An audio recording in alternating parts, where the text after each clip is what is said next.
নমস্কার, আমি এশনা কুণ্ডু। আপনারা দেখছেন পলিটিক্যাল ডেইলি। আজকে আমাদের সাথে রয়েছেন পদ্মশ্রী নারায়ণ চক্রবর্তী। দাদা, প্রথমেই আমাদের চ্যানেলে আপনাকে স্বাগত। অসংখ্য ধন্যবাদ, আমাদের চ্যানেলে আবারও আপনাকে আমরা পেয়েছি তার জন্য। দাদা, আজকে যে বিষয়টা নিয়ে আলোচনা করব, একদম নতুন সরকারের পর নতুন বাজেট পেশ হলো আজকে, এবং সেই বাজেটে দেখা গেল যে ডিএ, সরকারি যে ডিএ, সেই ডিএ, যে বকেয়া ডিএ মমতা সরকার আটকে রেখেছিল, সেই ডিএর ঘোষণা হলো, এবং সেটা দেখা যাচ্ছে 18% থেকে বাড়িয়ে 38% বকেয়া ডিএ যে দেওয়ার কথা বলা হয়েছে। কি বলবেন এই উদ্যোগ সম্পর্কে?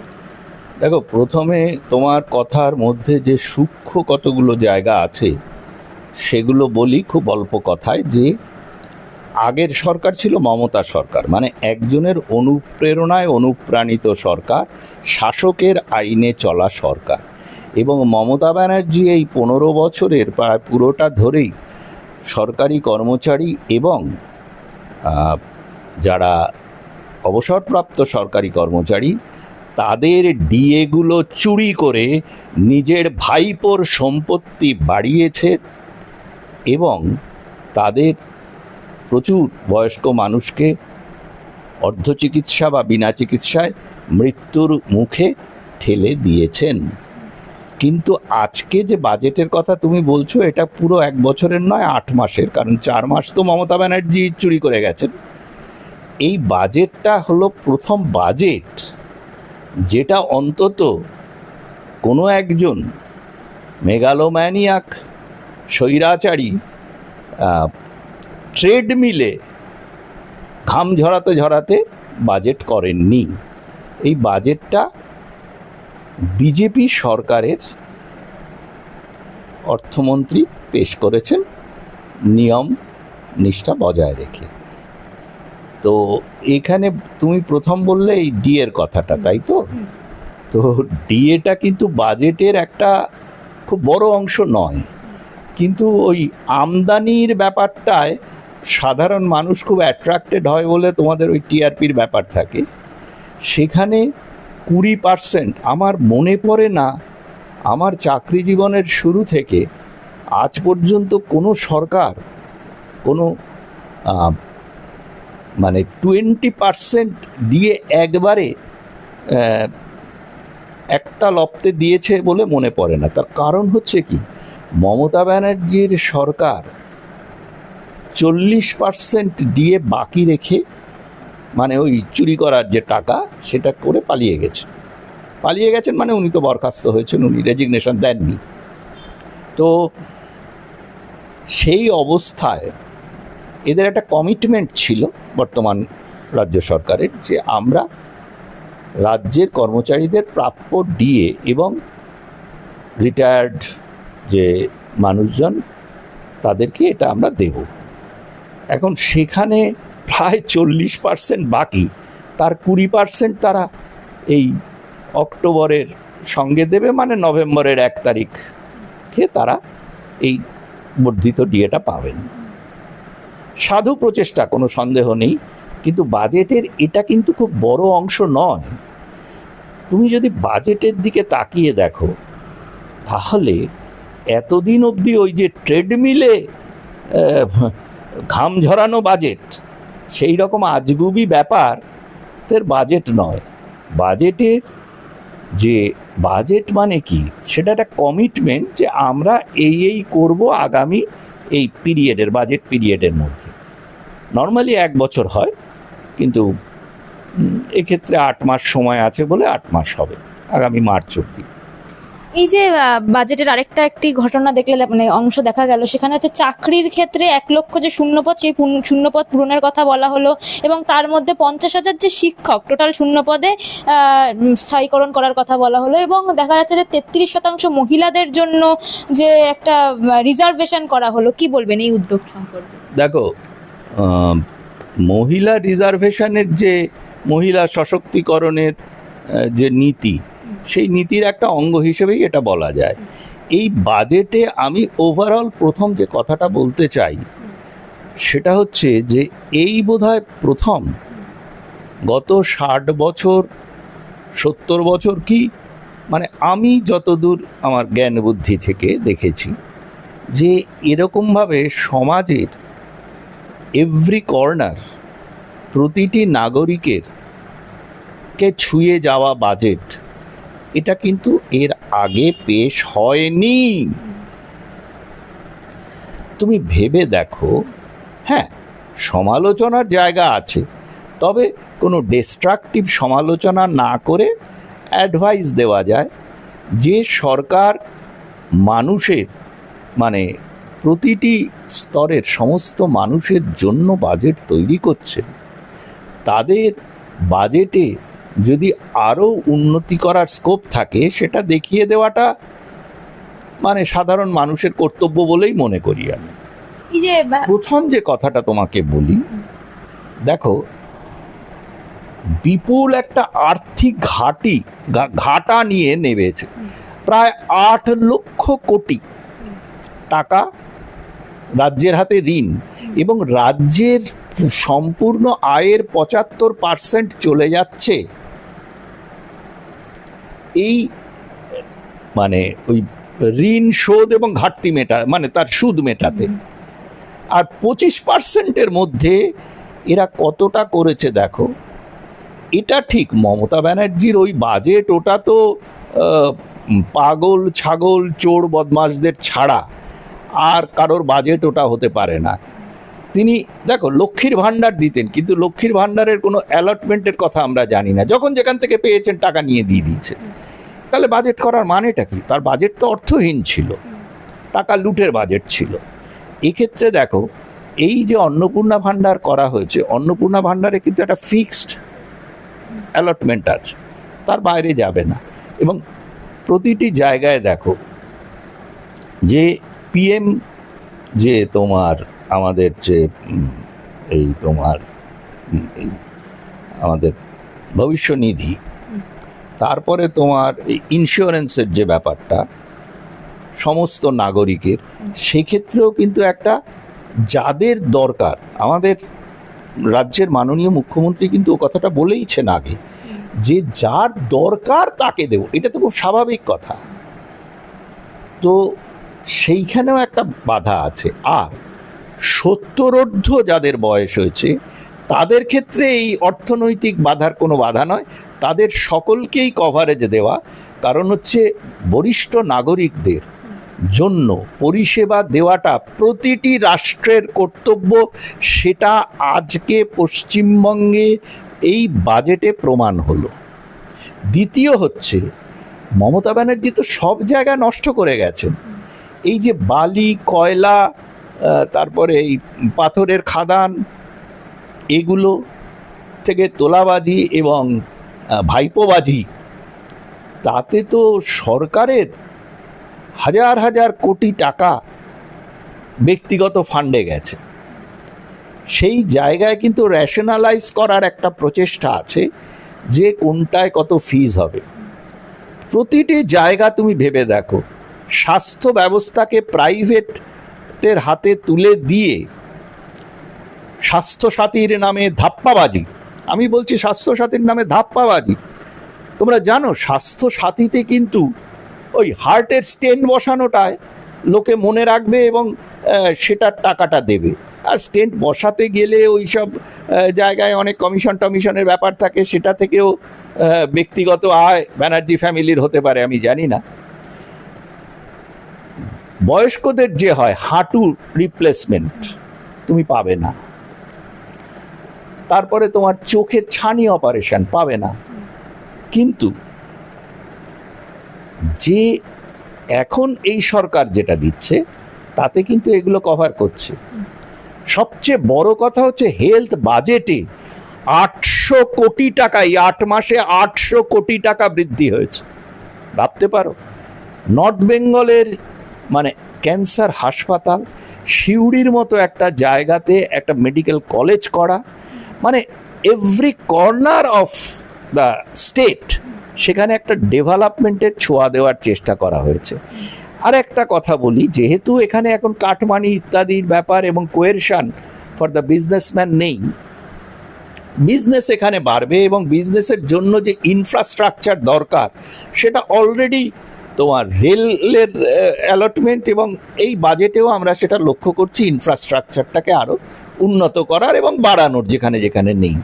তোমাকে একটা কথা বলি, মাননীয় অর্থমন্ত্রী যেটা বুঝেছেন, সেই 1963 সালের যে শপস অ্যান্ড এস্টাবলিশমেন্ট অ্যাক্ট অনুযায়ী এত ঘন্টা বন্ধ থাকবে, এত ঘন্টা এই করবে, এটা কিন্তু উনি নিজের বাজেট বিবৃতিতেও বলেছেন যে এটা এখনকার পরিস্থিতিতে এবং অন্যান্য রাজ্যে যেভাবে চলে সেইভাবে up to 24 hours a day বাড়ানো যেতে পারে, চেঞ্জ করার কথা বলা হচ্ছে। এবং অবশ্যই তোমার এই কি বলে লেবার ল ইত্যাদিকে মেনে, যাতে শ্রমিকরাও খুশি থাকেন, মানে খাটবে খাবে এরকম ব্যাপার। আর মালিকের যদি লাভ না হয়, মালিক শ্রমিককে কি করে দেবে? সেই মানে কমিউনিস্টদের লালবাতি জ্বালানো, আর পরবর্তীকালে আরও বড় কমিউনিস্ট নেত্রীর সময়ে লালবাতি জ্বালানোর পরে যা জামা কাপড় আছে সেগুলো খুলে ছেড়ে দাও শ্রমিকদের। এটাই শ্রমিকদের উন্নয়ন। সেই এক মহিলা ভারতবর্ষে চালু করেছিলেন গরিবি হটাও, গরিবি হটাওয়ের নামে গরিবদেরই হটিয়ে দিতে লাগলেন। তো আরও কয়েকটা কথা যেটা বলার আছে খুব, দেখো যে যেখানে একটা জায়গায় দেখলুম, বিভিন্ন জায়গায় ধরো বাড়িয়েছে এই বেকারদের একটা বিশেষ গোষ্ঠী এবং ইকোনমিক্যালি উইকার সেকশন, তাদের 3,000 টাকা করে দেবে, এইগুলো কিন্তু ফর দ্য টাইম বিইং ঠিক আছে। পরবর্তীকালে এগুলোর যাতে কন্টিনিউয়েন্স না হয়। দ্বিতীয় আরেকটা জিনিস আমার খুব চোখে লাগলো, আমি তোমাদের এখানে মারফত আমি এটা মাননীয় মুখ্যমন্ত্রী এবং মাননীয় অর্থমন্ত্রীকে জানাতে চাই যে আজকের দিনে মাদ্রাসা শিক্ষায় 2,165 কোটি, এই অ্যালটমেন্টটা কিন্তু খুব একটা বাঞ্ছনীয় নয়, বিশেষ করে রাজ্যের এমন এক্সচেকারের অবস্থায়। কারণ মাদ্রাসাতে কোনো আধুনিক শিক্ষা দেওয়া হয় না। মাদ্রাসাতে কি তৈরি করা হয় সেটা আজকের আলোচনার মধ্যে না থাকলেও সকলেই জানেন, এবং ওই যে নেতারা এবং মন্ত্রীরা জানেন না তা নয়। এইটার ওপরে একটা নজর রাখতে হবে, না হলে কিন্তু অন্য রকম কিছু হওয়ার সম্ভাবনা আছে। দ্বিতীয় হচ্ছে যে অবশ্য এগুলো তো বাজেট অ্যালোকেশন, এগুলোর মানে ডাইভারশন হতে পারে, প্ল্যান্ড এক্সপেন্ডিচারে কতটা আছে, আনপ্ল্যান্ড এক্সপেন্ডিচারে কতটা আছে, দিস আর দ্য আদার ইন্ট্রিকেসি। এগুলো এই মুহূর্তে করা যাবে না। একটা জায়গায় দেখলাম শিডিউল কাস্ট শিডিউল ট্রাইবদের জন্য কিছু বোধহয় 5,000 টাকার একটা এক্সট্রা ছাড়ের কথা বলা আছে। সেখানে কিন্তু জাস্ট কাস্ট বেসিসে এই ছাড় দেওয়াটা কিন্তু ভারতের সুপ্রিম কোর্টও খুব একটা সমর্থন করেন না। তেলা মাথায় তেল ঢালার কোনো প্রয়োজন নেই। নিশ্চয়ই শিডিউল কাস্ট শিডিউল ট্রাইবদের দেখতে হবে, কিন্তু যাদের এটা দরকার আছে, যে শিডিউল কাস্ট কোটায় চাকরি পাওয়া বাবা মা, একজন আইএএস একজন আইপিএস বা দুজন আইএএস, তাদের ছেলে মেয়ে কোটায় আইএএস হবে, আর যিনি পুরোহিতগিরি করে যজমানগিরি করে অনেক কষ্টে ছেলেকে মানুষ করেছেন, তিনি কোটা না থাকার জন্য সারা জীবন সেই প্রদীপের তলার অন্ধকার হিসেবে বিচরণ করবেন সমাজে। এই জিনিসটা ঠিক না। কাস্ট বেসিসে দেওয়া। আরেকটা বলি যে মহিলাদের, মহিলা হলে পরেই আপনি সাহায্য করবেন, সব মহিলারা চায় না। আমি তোমাকে বলতে পারি আমার বাড়ির যে মহিলারা আছেন তারা ওই বাসের যে মহিলার টিকিটের জন্য তারা ওয়েটও করেন না, থাকেনও না। যাদের দরকার আছে তাদের দেওয়া উচিত। এ বিষয়ে আশা করি ভবিষ্যতে এই ব্যাপারগুলো নিয়ে এরা সচেষ্ট হবে এবং আলটিমেটলি বাজেটের যে বিগিনিংটা আমি দেখতে পাচ্ছি, এটা অত্যন্ত আশাব্যঞ্জক বাজেট। বাজেট এরকমই হওয়া উচিত, সমাজের এভরি কর্নারকে টাচ করে যাওয়ার বাজেট।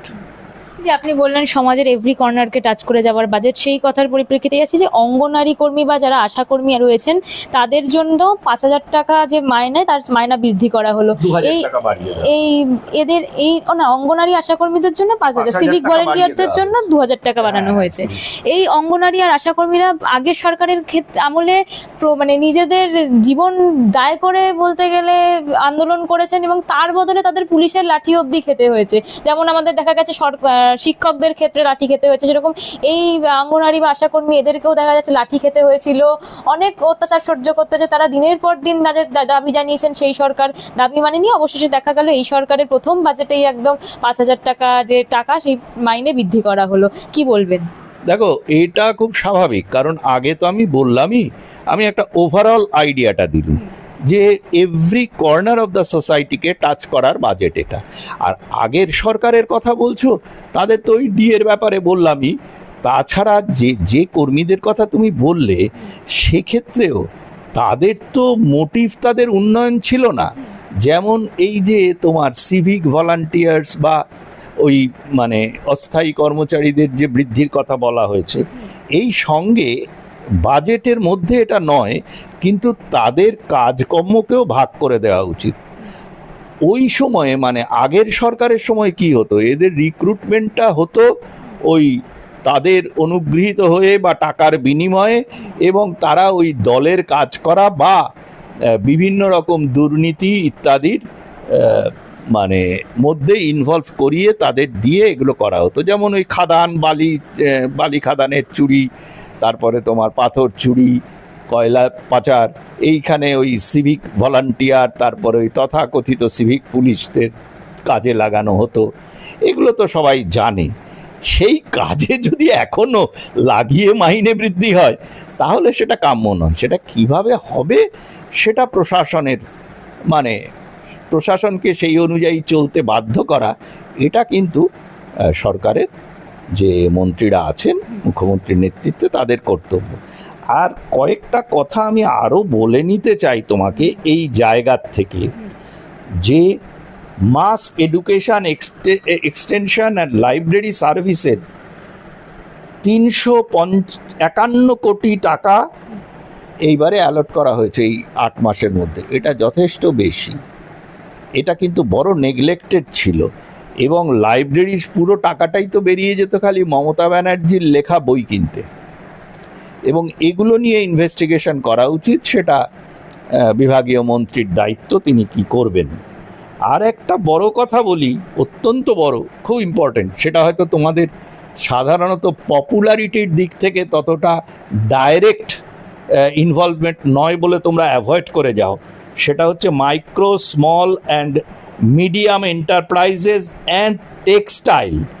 এখানে এই 8 মাসের অ্যালোকেশন হচ্ছে 1,814.6 কোটি টাকা। ম্যাসিভ একটা ডেভেলপমেন্ট। এই যে মাইক্রো, স্মল এবং মিডিয়াম এন্টারপ্রাইজ, এগুলোতে কিন্তু এরা কি বলবো, ক্যাপিটাল ইন্টেন্সিভ নয়, কিন্তু লেবার ইন্টেন্সিভ, যার ফলে এখানে কিন্তু কর্মসংস্থানের সুযোগ প্রচুর। এবং এদের মধ্যেও ছোটোখাটো অক্সিলিয়ারি যেসব মানে ইউনিটগুলো থাকবে, সেখানেও কিন্তু কর্মসংস্থান এবং স্বনির্ভর প্রকল্পের লোকেদের কিছুটা সুবিধে হবে। আর এর জন্য যে ইনফ্রাস্ট্রাকচার, তার জন্য তো সরকার ম্যাসিভ খরচই করছেন। সুতরাং বাজেটের দিশা কিন্তু এই দিকে। তোমাকে দেখতে হবে যে বাজেটটা মানে রাজ্যের সমস্ত মানুষের জন্য উন্নয়নমুখী। তবে আগের সরকারের মতো যে একটা বিশেষ ধর্মীয় বা বিশেষ কিছু গোষ্ঠীর লোকেদের সুবিধে দেওয়া, সেইটা বিশেষ এখানে দেখা যায়নি। দু একটা যে বললাম যে কিছু অসুবিধে আছে, সেগুলো তো আছেই। পঞ্চায়েত রুরাল ডেভেলপমেন্টে 51,836 কোটি টাকা অ্যালট করা হয়েছে, যথেষ্ট বেশি। তো এর একটা কারণও আছে, সেটা হচ্ছে যে আমি যতদূর বাজেটে দেখলাম যে বহু মানে রুরাল এরিয়ার, সেমি রুরাল জায়গায় কে আরবান, সেমি আরবান এরিয়াতে এনে অনেকগুলো নতুন মিউনিসিপ্যালিটি করা হবে। যেমন হেলথের ক্ষেত্রে আমরা কিছু ম্যাসিভ মানে ইনভেস্টমেন্টের কথা দেখছি, বিকজ টু ডেভেলপ দ্য মানে হসপিটালস অ্যান্ড আদার্স। সেই রকম এক্ষেত্রেও কিন্তু মিউনিসিপ্যাল পরিষেবা ডেফিনেটলি পঞ্চায়েত পরিষেবার থেকে বেটার হয়। পঞ্চায়েতে আমরা এতদিন যা দেখে এসছি, অভিজ্ঞতা হচ্ছে চুরিটা বেশি হতো, এবং মিউনিসিপ্যাল এতে যে চুরি হয় না তার কোনো মানে নেই, কিন্তু ওই যে কাটমানি চুরি এগুলোর যদি রেগুলারাইজ করা যায়, আইনের শাসন যদি হয়, মানে ব্যাপারটা হচ্ছে কি জানো তো, ওই বঙ্কিমচন্দ্রের আনন্দমঠের সেই জায়গার মতো, যে ওই যারা ওই মানে ইসলামী শাসক গোষ্ঠী সাধারণ মানুষের উপরে চরম অত্যাচার করত, ললেসনেস এবং মানে সেই মানে অরাজকতার সুযোগ নিয়ে, সেইটার পরিবর্তনের পরে কোম্পানির শাসন প্রতিষ্ঠা হইল। হ্যাঁ, তো কোম্পানির শাসন প্রতিষ্ঠা হতে বঙ্কিমচন্দ্র তার লেখায় দিয়েছেন যে মানুষের মধ্যে একটু আশার সঞ্চার হয়েছিল। এই মুহূর্তে এটুকু বলা যায় যে মানুষের মধ্যে একটা আশার সঞ্চার হয়েছে। এবং যে যে জায়গাগুলোকে খুব জরুরিভাবে অ্যাড্রেস করার দরকার, আর বাজেটের একটা দিশা রাখা উচিত। তোমাকে একটা জিনিস কিন্তু বুঝতে হবে যে এই বাজেটে অনুযায়ী যদি কাজকর্ম হয় আগামী 8 মাস, আমি ডেফিনিট যে পরের বছর কিন্তু বাজেটে অ্যালোকেশন বাড়বে, এবং আমাদের যে এত মানে ইনকামটাও অনেক বেড়ে যাবে। যেটা চুরি হতো, আমি তো শুনলাম কোন এক যুবরাজ নাকি 4 বছর ওই প্লেনে যাতায়াত করেছেন বলে সেই সর্বভারতীয় আঞ্চলিক দল যে ক্ষমতায় ছিল, তার সেই যুবরাজের জন্য নাকি 150 কোটি টাকা প্লেন ফেয়ার গেছে। তো এই সব টাকাগুলো তো বাঁচবে। ওই কয়লা খাদান, বালি খাদান, মদের বোতল বিক্রি, এগুলোর থেকে যে টাকা কাটমানিগুলো ডিস্ট্রিবিউশন হতো, তারপরে তোমার বিভিন্ন ইন্ডাস্ট্রি ইত্যাদিতে যে কাটমানির ব্যাপারটা ছিল এবং কোয়েরশনের ব্যাপারটা ছিল, সেইগুলো যদি রেগুলারাইজড হয়, সেই ফান্ডটা যদি সরকারি কোষাগারে আসে, তাহলে টাকা একদিক থেকে বাড়বে, আরেক দিক থেকে লোনের পরিমাণও কমবে, এবং ডবল ইঞ্জিন সরকারের খানিকটা হেল্প তো সেভাবে পাবে। 100 দিনের কাজের বদলে কিন্তু 125 দিনের কাজ আসছে জিরামজির।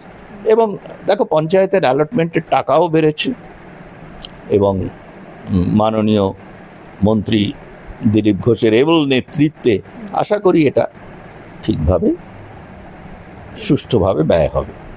এই যে আপনি দুর্নীতির কথায় আসছি, একটু অন্যদিকে যদি আমি টাকার বিষয়ে যদি একটু নিজেদের এর দৃষ্টিভঙ্গিটা ঘোরাই, তাহলে দেখা যাচ্ছে যে অরূপ বিশ্বাস যখন মানে তৃণমূলের কোষাধ্যক্ষ ছিলেন, তাকে বারবার যখন হাজিরা দেওয়া হচ্ছে, তিনি হাজিরার কথা বলা হচ্ছে, তিনি হাজিরা এড়িয়ে অবশেষে তিনি হাজিরা দিয়েছেন। কিন্তু এরপর দেখা যাচ্ছে যে অরূপ বিশ্বাস তৃণমূলের যে ব্যাংক অ্যাকাউন্ট ফ্রিজ করার জন্য এইচডিএফসি যে ব্যাংক, তার যে সেন্ট্রাল শাখায় চিঠি লিখলেন। মানে তাহলে কি এবার যে প্রাক্তন তৃণমূল কংগ্রেস, মানে সেই তৃণমূল কংগ্রেসের নেত্রী মমতা বন্দ্যোপাধ্যায়, তার কি এবার সেই দলের কি অর্থ সংকটে পড়তে চলেছে? মানে তার একটা হিসাব আমরা আপনাকে যদি দিই, তাহলে দেখা যাচ্ছে সেই ব্যাংক অ্যাকাউন্টে থাকা মোট টাকার পরিমাণ হচ্ছে 625 কোটি 79 লক্ষ 87 হাজার টাকা, ফিক্সড ডিপোজিট প্রায় 625 কোটি 47 লক্ষ 28 হাজার 332 টাকা, মোট টাকার পরিমাণ সব মিলিয়ে 876 কোটি 57 লক্ষ 15 হাজার টাকা। তা অডিট রিপোর্ট অনুযায়ী মানে আরো নাকি 50 কোটি টাকা তৃণমূলের ঘরে আছে। কি বলবেন? তুমি অনেক কিছু বলে ফেললে। আমি শুধু তোমাকে একটা ছোট্ট প্রশ্ন করতে চাই। তুমি বলো তো, তৃণমূল দলটা কোথায়? সেটা কি কালীঘাটে? আমি তো দেখছি বিভিন্ন সংবাদ মাধ্যম যারা কিছুদিন আগেও পাল্লা দিয়ে মানে রীতিমতো প্রতিযোগিতা লাগাতো কে কত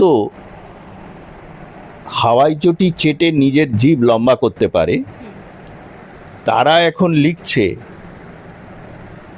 ঋত তৃণমূল আর কালী তৃণমূল। তো কে কালী কে ঋত, তুমি যদি যে তৃণমূলের কথা বললে, তৃণমূলের অফিসটা এখন কোথায়? তৃণমূলের অফিস কি কালীঘাটে, নাকি যেখানে ওই সাইনবোর্ড ছিল সেটাও তো খুলে ফেলছে? এবং তার কতজন এমপি আছে, কতজন এমএলএ আছে, সেখানে তো একজন কোনো একটা পদাধিকারীকে নামে একটা অর্ডার বেরোলো, বিজ্ঞপ্তি বেরোলো, তারপরেই সেই পদাধিকারী বললেন না না আমি ওর মধ্যে নেই, আমি ছেড়ে দিলাম সব, আমি এসবের মধ্যে নেই। মানে কি, সেটা এতটা ঘৃণিত ধিক্কৃত একটি কংগ্লোমারেট যে কেউ কিন্তু তার সংস্পর্শে থাকতে চাইছে না। আরেকটা কারণও হতে পারে, ব্যক্তিগত যে সম্পত্তি তারা করেছে, মানে তৃণমূলে তো একটাই বন্ড ছিল, একটাই ফেভিকল ছিল, সেটা হচ্ছে দুর্নীতি। সেই দুর্নীতির ফেভিকলে জুড়ে থেকে যারা এতদিন এত টাকা পয়সা করেছে, তারা নিজেদের টাকা পয়সা বাঁচানোর জন্য সেই আনন্দমঠে ফিরে যায়। যে তারা কি বলতে লাগলো, গায়ে নামাবলী জড়াইয়া, জাতীয়তাবাদী নামাবলী বা কোনো একটি ক্ষমতাসীন দলের নামাবলী গায়ে জড়াইয়া, মাথা মুন্ডন করি, দাড়ি গোফ কামাইয়া মাথা মুন্ডন করিয়া শিখা রাখিয়া বলিতে লাগিল মুই হেদু মুই হেদু। এটা তাদের নিজেদের ধন সম্পত্তি বাঁচানোর একটা কায়দা হতে পারে। আর যারা এখন এতটা ধিক্কৃত, তারা চাইছে আমাদের এত চুরির টাকা সেটা যদি চলে যায়, তুমি তো কত কিছু একটা হিসেব দিলে জানি না, আমি যেটা বিভিন্ন সংবাদ মাধ্যমে পেয়েছি তাদের নাকি 2000 কোটি টাকার সম্পত্তি আছে। আবার অনেকে বলে যে এই ভাইপো বা ভাইপো দা যাই বলো বা ছেলে, এক একজন এক এক রকম বলে, আমি জানি না কি, তো তার নাকি মুকেশ আম্বানির থেকেও বেশি টাকা আছে। তো এগুলো নিয়ে কথা বলা লাভ নেই। তবে যিনি 4 বছরে শুধু প্লেনের জন্য নিজের টাকা নয়, অন্যের দেওয়া টাকা 150 কোটি টাকা খরচা করতে পারেন, তো তার টাকার পরিমাপ করা সত্যিই শক্ত। আর এগুলো হচ্ছে টাকা নিয়ে কামড়া কামড়ি। আর অরূপ বিশ্বাস বললে, সে আমি এইসব নোংরা লোকেদের ব্যাপারে কথা বলতে চাই না। হ্যাঁ, কি বলবো, আমি তো অনেক কিছুই জানি। তো এদের ব্যক্তিগত চরিত্র, এদের আমাকে ওই পিয়ারলেস হসপিটালের কাছেই একটা কোঅপারেটিভে আমার একটা পিতৃদত্ত মানে বাড়ি আছে, সেই বাড়িটা এক্সটেনশন করার জন্য ওখানকার যে কাউন্সিলরের লোকজন, তারা আমার কন্ট্রাক্টরকে বাধ্য করেছিল 3 গুণ দাম দিয়ে ইট, বালি, স্টোন চিপস তাদের থেকে কিনতে, এবং তাছাড়া আমাকে ক্যাশ 30,000 টাকা দিতে হয়েছিল। আমি কিন্তু কোথাও রিড্রেসাল পাইনি। আর সেই যে কাউন্সিলর, তার সঙ্গে অরূপ বিশ্বাসের কি সম্পর্ক, সেটা বৈশাখী ব্যানার্জি, শোভন বৈশাখী ব্যানার্জি ওটা ফাঁস করে দিয়েছেন এবং সবাই জানেও, এবং সেটা কোনো নতুন কথা নয়।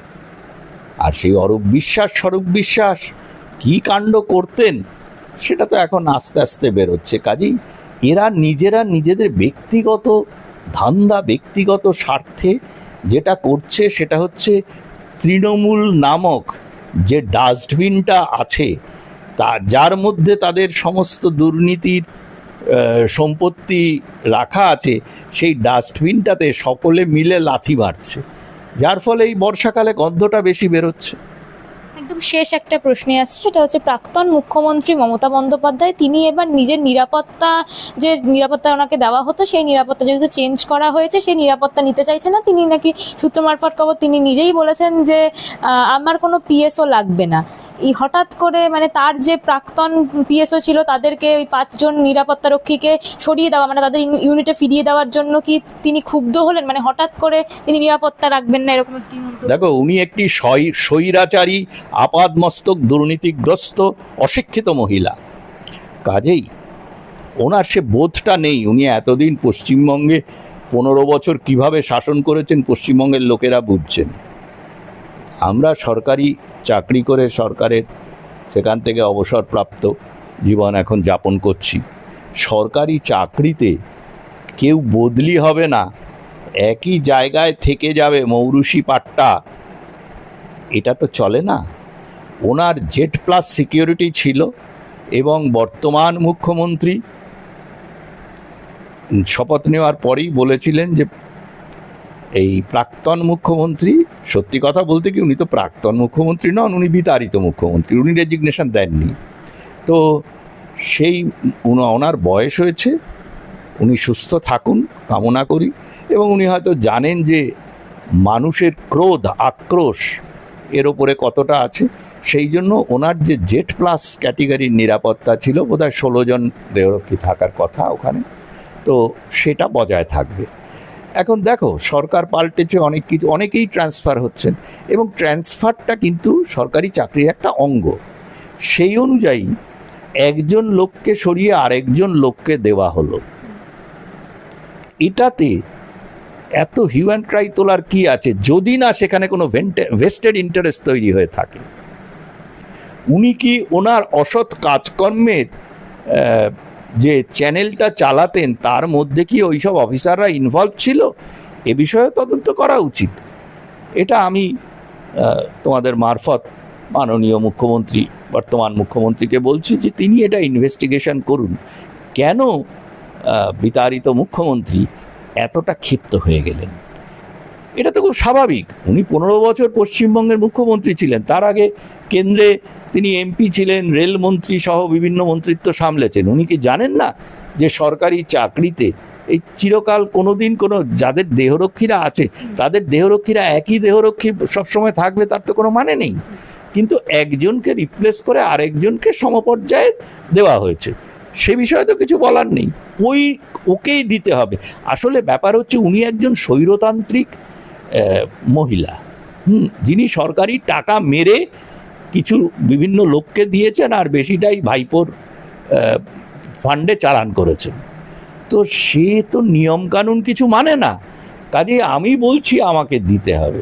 মানে অনেক আছে না, অনেক অশিক্ষিত গ্রাম্য মহিলা আছেন, তিনি তার মানে হাজব্যান্ডকে, বিবাহিত মহিলা তার হাজব্যান্ডকে নিজের প্রপার্টি বা কৃতদাস মনে করেন। মমতা ব্যানার্জির মুশকিল হচ্ছে এই 15 বছর ধরে তিনি এমনভাবে চালিয়েছেন, তার ফলে তিনি মনে করেন সরকার, সরকারি প্রশাসন সব হচ্ছে ওনার চাকর বাকর, উনি যা বলবেন সেই অনুযায়ী চলতে হবে। সেটা যে এখন মানে নিয়মের শাসন এসছে, এখন যে শাসকের নিয়মে সরকার চলছে না, এই বোধটা ওনার এখনো জাগ্রত হয়নি। অসংখ্য ধন্যবাদ আপনাকে স্যার। আজকে আমাদের সাথে ছিলেন পদ্মশ্রী নারায়ণ চক্রবর্তী। আপনারা ওনার মূল্যবান যে বক্তব্য, সেই বক্তব্য শুনলেন এবং বাজেট নিয়ে অনেক মূল্যবান কথা বললেন উনি আজকে আমাদেরকে। অসংখ্য ধন্যবাদ তার জন্য আপনাকে। যে আশা করছি আবারও আমাদের চ্যানেলে আপনাকে আমরা পাবো। ও ভিডিওটি ভালো লাগলে লাইক, শেয়ার অ্যান্ড সাবস্ক্রাইব করে আমাদের পাশে থাকবেন। আর আপনাদের জন্য কোনো মূল্যবান বক্তব্য থাকে সেই বক্তব্যের জন্য আপনাদের কমেন্ট বক্স খোলা আছে, আপনারা কমেন্ট করে সেখানে জানাতে পারেন। এবং দেখতে থাকুন, শুনতে থাকুন পলিটিক্যাল ডেইলি। ধন্যবাদ।